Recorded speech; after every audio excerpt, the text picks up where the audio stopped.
28 फरवरी से शुरू हो गया। विपक्षी सदस्यों के हंगामे के बीच राज्यपाल आरिफ मोहम्मद खान का अभिभाषण हुआ।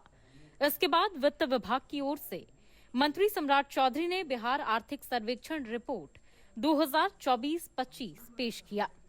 बिहार में इसी साल विधानसभा चुनाव होना है और सत्तारूढ़ एनडीए गठबंधन की सरकार के लिए यह सर्वे रिपोर्ट एक तरह से विपक्ष के आरोपों का जवाब भी है। इस रिपोर्ट में विभिन्न क्षेत्रों में बिहार के विकास का विवरण दिया गया है। इस सत्र में वित्तीय, विधायी एवं अन्य महत्वपूर्ण कार्य संपन्न होने में बिहार विधानमंडल के सभी सदस्यों से बिहार के विकास के लिए रचनात्मक भूमिका अदा करने की अपेक्षा करता हूं। आपके बहुमूल्य सुझावों एवं सकारात्मक विमर्श से बिहार की प्रगति को बल मिलेगा। आर्थिक सर्वेक्षण रिपोर्ट में वित्तीय वर्ष 2011-12 को आधार वर्ष के रूप में लेते हुए आंकड़े दिए गए हैं। सकल राज्य घरेलू उत्पाद में बिहार ने उल्लेखनीय वृद्धि दर्ज की है।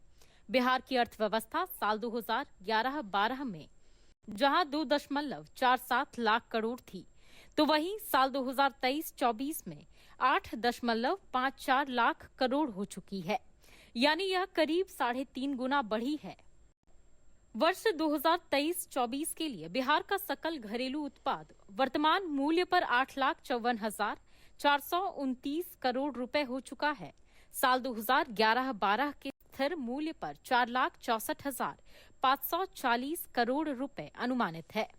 राष्ट्रीय स्तर पर हम दूसरे स्थान पर, राष्ट्रीय स्तर पर जहां हमसे सिर्फ एक राज्य आगे चल रहा है, तो उसमें 14.5 वहां का राष्ट्रीय तेलंगाना सरकार का विकास दर है।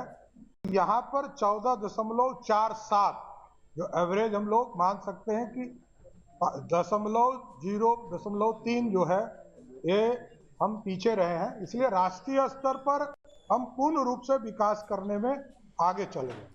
और आइए अब आपको ग्राफिक्स के जरिए आर्थिक सर्वेक्षण रिपोर्ट की कुछ खास बातें बताते हैं।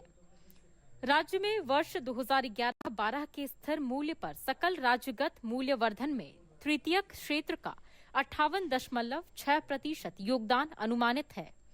द्वितीयक क्षेत्र का 21.5% और प्राथमिक क्षेत्र का 19.9% योगदान है।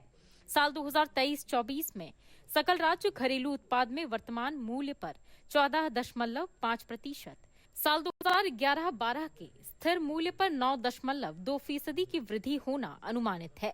साल 2023-24 में गत वर्ष की तुलना में प्रति व्यक्ति सकल राज्य घरेलू उत्पाद के वर्तमान मूल्य पर 12.8% से बढ़कर 66,828 रुपए होने का अनुमान है। 2011-12 के स्थिर मूल्य पर 7.6% बढ़कर 36,333 रुपए पहुंच जाने का अनुमान है। वित्त वर्ष 2023-24 में राज्य सरकार का कुल व्यय 2,52,082 करोड़ रुपए था। साल 2023-24 में हुए कुल व्यय में योजना व्यय 1,01,835 करोड़ रुपए था, जबकि कुल स्थापना एवं समर्पित व्यय 1,50,247 करोड़ रुपए था। वर्ष 2019-20 से 2023-24 के बीच राज्य सरकार के राजस्व और पूंजीगत दोनों लेखों में वृद्धि हुई, लेकिन पूंजीगत व्यय में उल्लेखनीय तेज वृद्धि हुई। इस अवधि में राजस्व व्यय 1.5 गुना बढ़ा, जबकि पूंजीगत व्यय 3.1 गुना बढ़ा। राज्य सरकार द्वारा किए गए कुल व्यय के प्रतिशत में पूंजीगत व्यय का हिस्सा साल 2019-20 में 14% से बढ़कर 2023-24 में 24% हो गया। ब्यूरो रिपोर्ट, दूरदर्शन समाचार, पटना।